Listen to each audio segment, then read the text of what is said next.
Welding cable can be legally used to tie in a temporary panel, both indoors and outdoors, provided that certain conditions are met.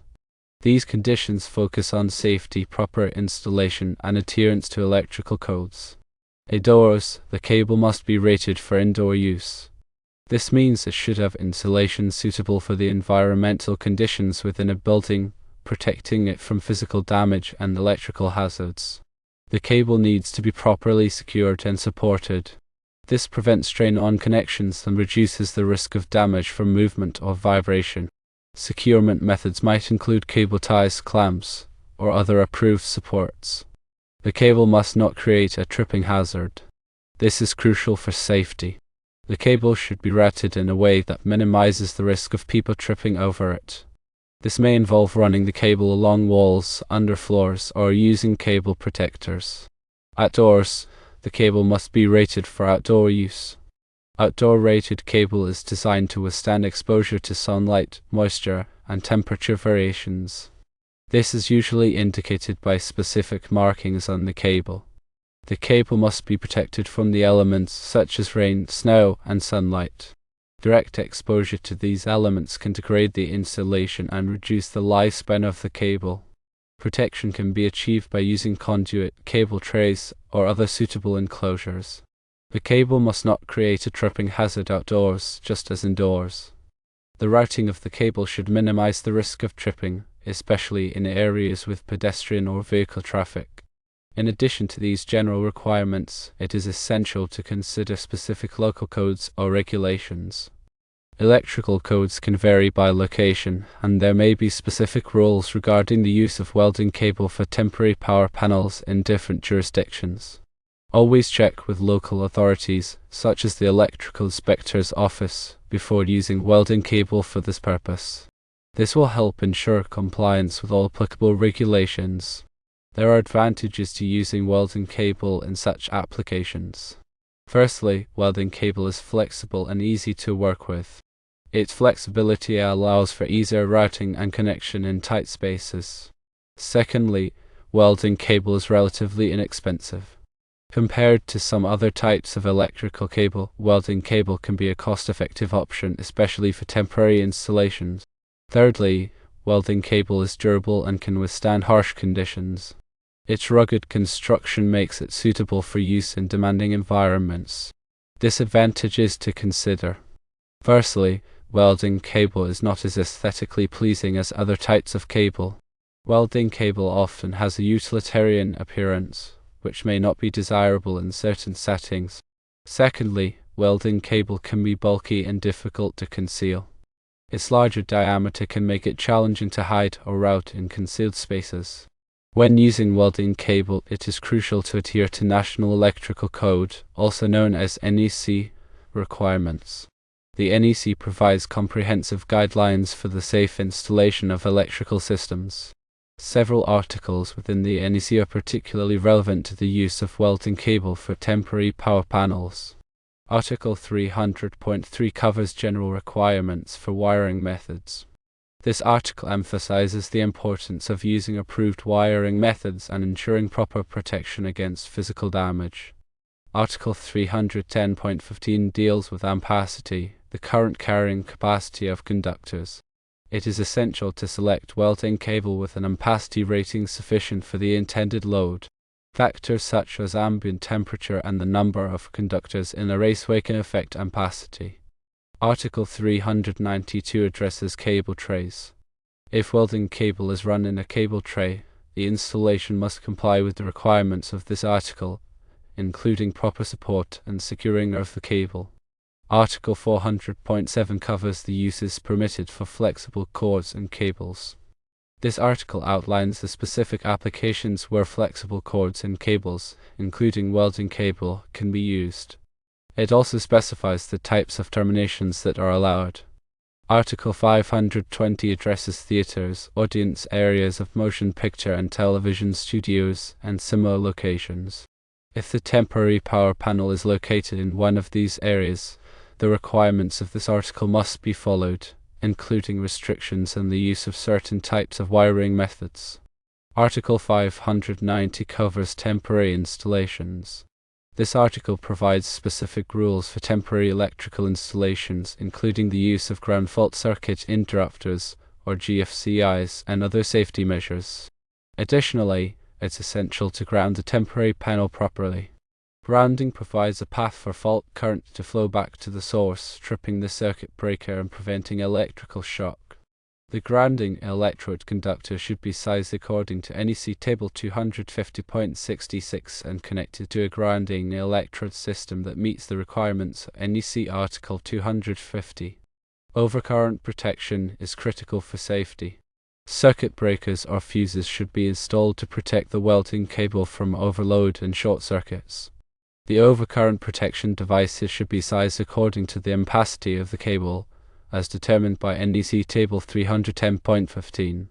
Use appropriate connectors for connecting the welding cable to the temporary panel and other equipment.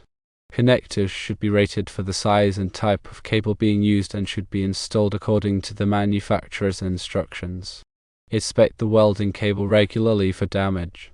Look for cuts, abrasions, or other signs of wear and tear.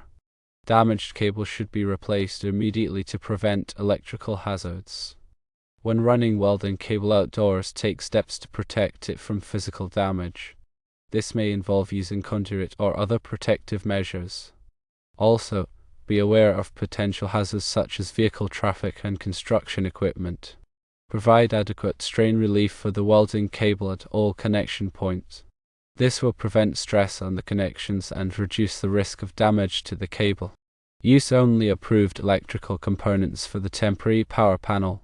This includes circuit breakers, receptacles, and other devices. Ensure that all components are rated for the voltage and current requirements of the system. Before energizing the temporary power panel, test all circuits for proper polarity and grounding. This will help ensure that the system is safe to use.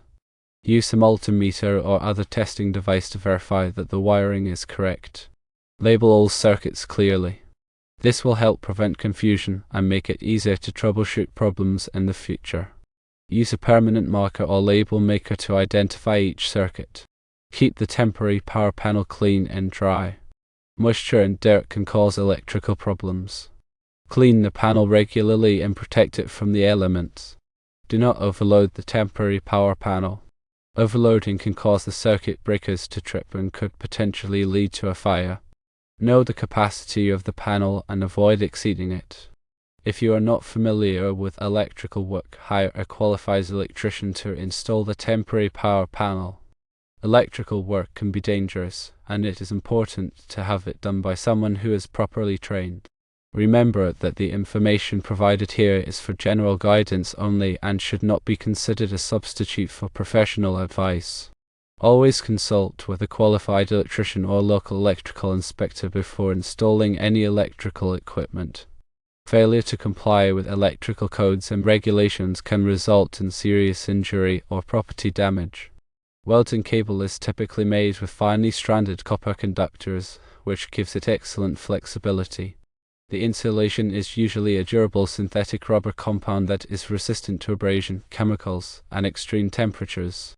The size of welding cable is typically specified in American wire gauge, also known as AWG. Common sizes range from 4/0 AWG, which is the largest, to 6 AWG, which is the smallest commonly used size. The appropriate size of welding cable depends on the amount of current it needs to carry and the length of the run. Larger cables have a higher ampacity, meaning they can carry more current without overheating. It's crucial to select the correct size of welding cable to prevent voltage drop and ensure safe operation. Voltage drop is the reduction in voltage that occurs along the length of a conductor due to its resistance. Excessive voltage drop can cause equipment to malfunction and can even damage electrical component. To minimize voltage drop, use larger cables or shorter runs.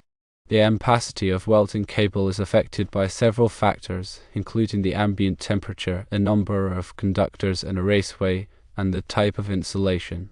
The NEC provides tables that list the ampacity of different sizes of welding cable under various conditions. Always consult these tables to determine the appropriate ampacity for your specific application. When installing welding cable, it's important to follow all applicable safety precautions. Wear appropriate personal protective equipment, such as gloves and safety glasses. Turn off the power to the circuit before working on any electrical connections. Double check that the circuit is de-energized before proceeding. Use insulated tools to prevent electrical shock. Never work on electrical equipment in wet or damp conditions. If you are unsure about any aspect of the installation, consult with a qualified electrician. Before using welding cable for a temporary power panel, consider alternative wiring methods. For example, you could use Type-2 cable, which is a flexible cord that is specifically designed for portable power applications. Type-2 cable is often easier to work with than welding cable and is available in a variety of sizes and configurations. Another alternative is to use Type-C cable, which is a metal-clad cable that is suitable for both indoor and outdoor use. Type-C cable is more expensive than welding cable, but it offers better protection against physical damage. The decision of whether to use welding cable or another type of wiring method depends on several factors, including the cost, the ease of installation, and the level of protection required. Weigh the pros and cons of each option before making a decision. When using welding cable for temporary power, it's important to remember that it is not a permanent wiring method. Temporary power systems are typically used for a limited time, such as during construction projects or special events. Once the temporary power is no longer needed, the welding cable should be removed and the wiring should be replaced with a permanent wiring method. Failure to remove temporary wiring can create a safety hazard. Check the local electrical codes for any restrictions on the use of temporary wiring. Some jurisdictions may have specific rules about how long temporary wiring can remain in place. If you have any questions about the use of welding cable for temporary power, contact a qualified electrician or local electrical inspector. They can provide you with guidance on the applicable codes and regulations. In summary, the use of welding cable for temporary power panels is permissible under certain conditions. Adherence to NEC guidelines, local codes, and safety precautions is paramount. This includes proper cable rating, securement, protection, grounding, overcurrent protection, and regular inspection. While offering advantages like flexibility and cost-effectiveness, welding cable's aesthetic limitations and bulk should be considered. Always prioritize safety and compliance to ensure a secure and reliable temporary power installation. Welding cable is often used in industrial settings where flexibility and durability are essential. It is commonly used to connect welding machines to power sources and to supply power to portable equipment. In these applications, the welding cable is often subjected to harsh conditions such as exposure to chemicals, abrasion, and extreme temperatures. Therefore, it is important to select welding cable that is specifically designed for these types of environments. Some welding cables are rated for use in wet locations, while others are rated for use in dry locations. Choose the appropriate type of welding cable for the specific environment in which it will be used. Also, be aware of the temperature rating of the welding cable. The temperature rating indicates the maximum temperature at which the cable can safely operate. Exceeding the temperature rating can damage the cable and create a safety hazard. When selecting welding cable, it's important to consider the voltage rating. The voltage rating indicates the maximum voltage that the cable can safely carry. Exceeding the voltage rating can damage the cable and create a safety hazard. Make sure that the welding cable is rated for the voltage of the power source that it will be connected to. The NEC requires that all electrical equipment be listed and labeled by a recognized testing laboratory, such as Underwriters Laboratories, also known as UL, or Electrical Testing Laboratories, also known as ETL. This listing ensures that the equipment has been tested and meets certain safety standards. When purchasing welding cable, look for the UL or ETL listing mark. This mark indicates that the cable has been tested and meets the applicable safety standards.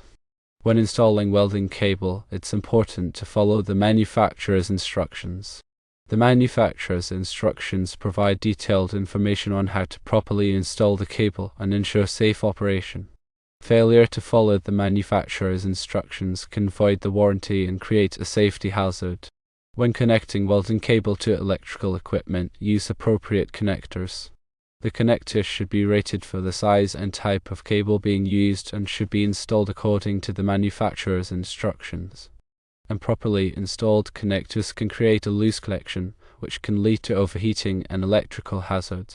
When running welding cable through walls or floors, use appropriate bushings or grommets. Bushings and grommets protect the cable from abrasion and prevent it from being damaged by sharp edges. Failure to use bushings or grommets can damage the cable and create a safety hazard. When supporting welding cable, use appropriate cable supports. Cable supports prevent the cable from sagging and becoming damaged. Failure to use cable supports can damage the cable and create a safety hazard. When terminating welding cable, use appropriate termination methods. The termination method should be approved for the type of cable being used and should be installed according to the manufacturer's instructions. Improperly terminated cable can create a loose connection, which can lead to overheating and electrical hazards. When splicing welding cable, use appropriate splicing methods. The splicing method should be approved for the type of cable being used and should be installed according to the manufacturer's instructions. Improperly spliced cable can create a weak connection, which can lead to overheating and electrical hazards. When working with welding cable, be aware of the potential hazards. Welding cable can carry high voltages and currents, which can be dangerous. Always take precautions to avoid electrical shock. Wear appropriate personal protective equipment, such as gloves and safety glasses. Turn off the power to the circuit before working on any electrical connections. Use insulated tools to prevent electrical shock. Never work on electrical equipment in wet or damp conditions. If you are unsure about any aspect of the installation, consult with a qualified electrician. Remember that electrical work can be dangerous and should only be performed by qualified individuals. Improper installation of welding cable can create a safety hazard. Always take precautions to protect yourself and others from electrical shock. Welding cable is designed for flexibility to accommodate movement and bending. Welding cable's insulation is often oil-resistant.